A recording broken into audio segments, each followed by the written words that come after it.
What's going on YouTube? It's Dwayne, back again for another video, back again for another reaction. And today's a great day, do you know why? Because I'm doing a video on Norway today. Why Norway has the best educational system in the world.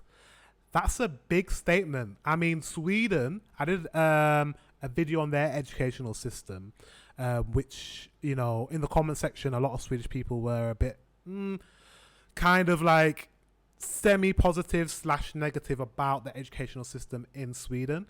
It would be nice to see and compare what Norway's educational system's like. So I'm excited to get into this video and learn a bit more about Norway. So without further ado, let's get into this reaction. Let's go. Fascinating events from all around the world. Why Norway has the best educational system in the world. Welcome to alux.com, the place where future billionaires come to get inspired. If you're not subscribed yet, you're missing out. Hello, Alux. I'm not subscribed yet, but that's because I haven't seen the video yet. I always find it weird when people ask to subscribe at the beginning of the video, because how do I know I want to subscribe if I haven't watched the video yet? Makes no sense, but yeah. And welcome back to our channel. We are sure that most of you are aware about the richness and beauty of the Scandinavian countries like Norway, but in today's video, we're taking a look at their education system, which is considered to be world-class. So let's understand what makes Norway's education system ideal for the rest of the world, and what opportunities it can bring to us all. Introduction. As we mentioned earlier, Norway is one of the rich Scandinavian countries that has one of the best standards of living across the globe. So they say. Everything here is pretty expensive, but the education here is completely free. Yes, you heard that right. Almost all schools in Norway are public schools funded by the government through the taxes collected, due to which education until high school is free, and even the public... I love that. Americans are just so like, you heard that right? Free! Because in their country, nothing is free.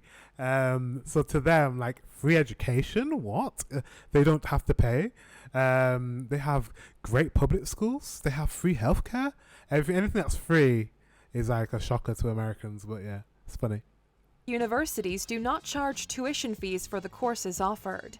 In 2008... But that's pretty good. You don't have to pay for university. I wish I lived in Norway. I wouldn't have the thousands and thousands of pounds of debt that I have from my university degree. Yeah, that's pretty good. The Norwegian government proposed an increase in the state budget of $11.74 million for efforts on early intervention in kindergarten, along with primary and lower secondary school, and with $23.48 million toward efforts on early intervention provided to municipalities through their free income to administer these public schools. But first, let us understand how this nation managed to create such a well-designed education system in the first place. The past. If you look at any country in the world, including the United States, privatization in the education system and poorly designed certified courses have either made higher education unaffordable or has discouraged students from taking up higher education post-high school altogether. But in 1997 in Norway, the primary and middle school education system was reformed, and a new curriculum was implemented. Under this reform, the local municipalities were made responsible to run public schools until the middle school level, and up until 2005, private schools were practically illegal in the country. Oh, really? This resulted in strengthening the quality of education provided by public schools, as all children, regardless of status, went to the same class of public school, putting a check on the level of education and facilities provided. That's interesting. So all private schools were banned. So it forced the government, it forced everyone to really put the effort into public schools. There's no, I'm richer than you, so I get to go to a private school and have a better education and better teachers teaching me. It's like all the great teachers teach at all the schools, and the effort is put into all the schools for all children, which I think is fair. By public schools. In 2006, private schools were made largely legal in Norway, and today Okay. there are several international schools and specialized schools that teach an English curriculum and are popular amongst the expatriates. Also in 2006, there was a reform made for improving the high school curriculum in Norway. But before getting to that, let us first understand the basic design of the education system. I wonder how if anyone has noticed a change since 2006. So I graduated in 2005, high school in 2005, at 16. Do the maths, you'll know how old I am. And yeah, so did things change when they allowed private schools to open and do these specialist subjects and specialist, education and curriculum? Did that affect the school systems in Norway? Yeah, I'd like to know, because obviously they banned private schools and then they allowed them in 2006. So we're at the point now where they probably have data on if that has affected the school system and grades in schools and the quality of teaching and education in Norway. Let me know in the comment section. In this country. The school system. Scientific studies have proven that students tend to learn better and faster when they are taught in their mother tongue. And owing to this fact, the entire education in schools in Norway is in the Norwegian language, except for foreign language courses offered by these schools. Right. All public good. schools have the same syllabus and standard of education, allowing parents in Norway to not worry about which school is the best in their town. The schooling system in Norway consists of 3 parts: primary school, middle school, and high school. Okay. Kind of similar to the UK. So we have primary school and secondary school. We don't really have middle school.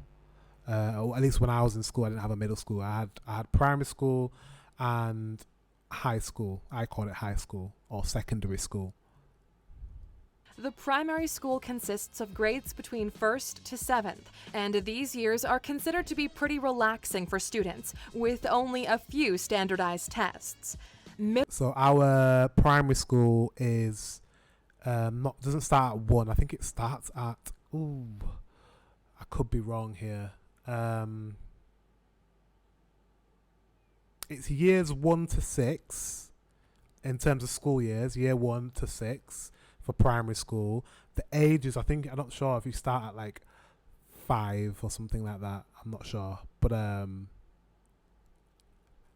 yeah, I think you start at 5 years old and finish when you're 11.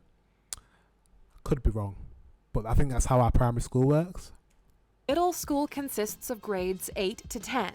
Students are given a choice of studying various electives and foreign languages as part of their will during middle school, with a few extra standardized tests and Did you say middle school is 8 to 10? Students are given a choice of studying pretty relaxing for students, with only a few standardized tests. Middle school consists of grades 8 to 10. Oh, so it's only 2 years to have middle school. That's interesting. Students are given a choice of studying various electives and foreign languages as part of their will during middle school, with a few extra standardized tests and continuous monitoring of grades. It's like a bridging. Middle school years are a little less relaxing for students. On the basis of their academic performance in the middle school, students are admitted to high schools, where they can study from grades 11 to 13. Although the students have a choice to quit schooling after graduating from middle school, the majority of students continue on their schooling into high school, since there are hardly any jobs available for the middle school graduates. In high school, students choose from 3 streams, which help them decide if they want to prepare themselves for university education or take more creative and artistic subjects, or pursue a combination of both.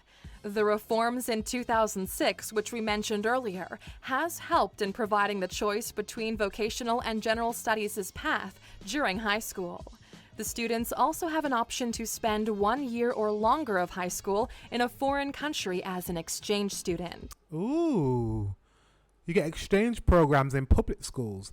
I mean, that doesn't really normally happen in public schools in the UK. You don't really get exchange programs because they just don't have the kind of funding to accommodate that kind of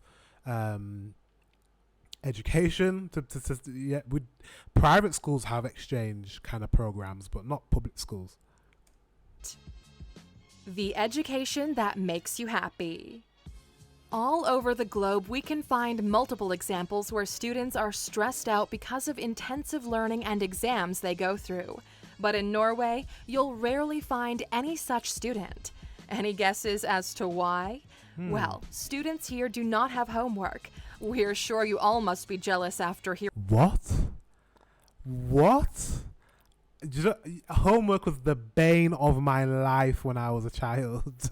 I hated having to go to school all day, finish at 3 o'clock, 3:30, get home, 4 o'clock, wind down. It's like, oh, you got homework to do. What do you mean? I've just been at school all day. You want me to do more work?